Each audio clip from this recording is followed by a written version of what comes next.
आदिवासी ही हैं और वो चुने हुए जो जनप्रतिनिधि जो हैं वे सारे ही जो चुने हुए हैं वे सभी एक आरक्षित सीट से ही चुन के जा रहे हैं। तो उनकी प्राथमिकता होना चाहिए। बाबा साहब भीमराव अंबेडकर ने जो व्यवस्थाएं जो बनाई हैं उसमें ये व्यवस्थाएं इसीलिए दी गई है ताकि आरक्षित सीटों से जो चुने हुए जो व्यक्ति है वो लोग उस तबके की बात करें जिस तबके की बात कोई नहीं करता और जिस तबके से वो लोग आते हैं उसी की बात करें। लेकिन बात यहाँ पर आइडियोलॉजी की है। जो भी यहाँ से चुन के जा रहा है उसके अंदर ये वैचारिक भावना होना चाहिए कि क्या वो आदिवासी के लिए काम करना चाहता है या नहीं करना चाहता है। कई सारे ऐसे लोग जो हैं जो चुन के चले तो गए आदिवासियों के नाम पे विधानसभा में और लोकसभा में, लेकिन उनकी जो विचारधारा जो है वो आदिवासियों के हित की नहीं है, वो निचले तबके की बात करने की नहीं है। अधिकतर जो सांसद बड़वानी क्षेत्र के जो हैं वे सारे ही सांसद जो बड़े बड़े उद्योगपतियों को सपोर्ट करते हैं, जैसे कि बीजेपी जो है वो उद्योगपति को सपोर्ट ही करती है और कभी भी निचले तबके की बात नहीं करती। जब किसानों के कर्ज माफ़ी की बात जब आई थी तो उन्होंने कभी भी कर्ज माफ़ी की बात नहीं करी, लेकिन उद्योगपतियों की कर्ज माफ़ी के लिए हमेशा अग्रणीय रही है। दूसरा, हम लोग ऐसी पार्टी से कभी भी उम्मीद नहीं लगा सकते जिसने हमारे 9 अगस्त की छुट्टी तक को ख़त्म कर दिया। आदिवासी दिवस संपूर्ण आदिवासी समाज जो है 9 अगस्त को जो आता है उसको संपूर्ण आदिवासी समाज जो है एकजुट होकर बहुत ही हर्ष और उल्लास के साथ में मनाता है। इसमें कर्मचारी भी शामिल होता है, इसमें अधिकारी भी शामिल होता है, इसमें सामाजिक संगठन के लोग जो है वो लोग भी शामिल होते हैं और संपूर्ण आदिवासी समाज इसमें शामिल होता है। लेकिन जब से बीजेपी गवर्नमेंट आई है तब से इन्होंने इस 9 अगस्त की छुट्टी जो है इसे भी समाप्त कर दिया गया। दूसरा, ये जो बीजेपी गवर्नमेंट जो है, बीजेपी गवर्नमेंट आदिवासियों को आदिवासी कहना पसंद नहीं करती, जो आदिवासियों को वनवासी या फिर जनजाति कहती है। तो इस प्रकार की पार्टी से और इस प्रकार की विचारधारा से हम लोग कैसे उम्मीद लगा सकते हैं कि वो आदिवासियों के हित की काम करेगी।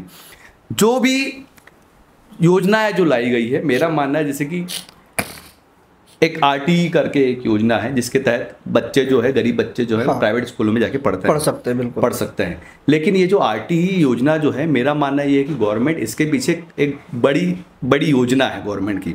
आरटीई के तहत वो ये कहेंगे कि हम आपके बच्चों को निःशुल्क रूप से प्राइवेट स्कूल में पढ़वा रहे हैं, तो आपको सरकारी स्कूल में जाने की आवश्यकता नहीं है। यही कह के अभी जो है वो गवर्नमेंट क्या कर रही है कि आपके बच्चों को निःशुल्क प्राइवेट स्कूल में पढ़वाएगी और ये कह के आपके सभी बच्चों को लेके चले आएगी किसमें, प्राइवेट स्कूलों में।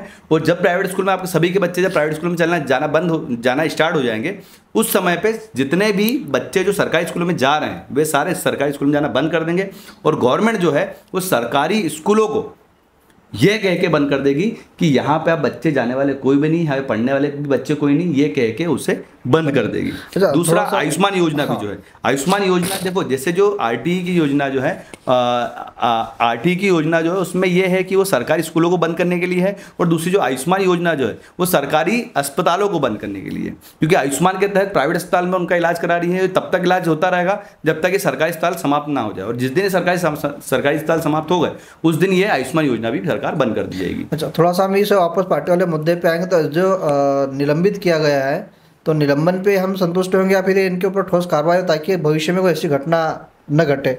इसको लेकर आने वाले समय में जज क्या कर रहा है या आदिवासी समाज संगठन इसके ऊपर कार्रवाई करेगा? देखिए, हमारी जो है वो समय समय पर मीटिंग्स और इसमें संबंधित चीज़ों पे विचार होता रहता है और इसको लेके भी अभी हमारी रणनीति बन रही है कि आगे हम लोग और भी क्या करेंगे। तो इसको लेके सभी संगठन के जो पदाधिकारी वे सभी वैचारिक रूप से जो अपनी मीटिंग्स हो सकती है, जो ऑनलाइन मीटिंग हो सकती है, वो कर रहे हैं और अगर ऐसी आवश्यकता पड़ी तो हम लोग आगे भी आंदोलन करेंगे। क्योंकि हमने देख रहे जो खरगोन में इतना बड़ा आंदोलन होने के बाद भी अभी तक उसको ना तो उसके ऊपर कोई कार्रवाई नहीं हुई है और ना ही एफआईआर हुई है। ऐसे ही घटना हम देखें पार्टी के ऊपर क्यों ना अधिकारी के ऊपर भी एफआईआर दर्ज होना चाहिए, क्योंकि आने वाले समय में आज ये घटना घटी, कल और इससे बड़ी घटना घटेगी। शक के आधार पे हो गया, छोटी मोटी गलतियों के आधार पे होगा तो घटना ज़्यादा बढ़ती जा रही है। तो इनके ऊपर लगाम हम कैसे लगा पाएंगे? देखिए, हम लोग लगाम, देखिए मेरा सीधा सा मानना ये है कि हम लोग इन सभी चीज़ों को रोक सकते हैं सिस्टम में आके। हमारे विचारधारा की जब तक लोग सिस्टम में नहीं घुसेंगे, जब तक हमारी विचारधारा जो है उससे इतना मजबूत नहीं कर पाएंगे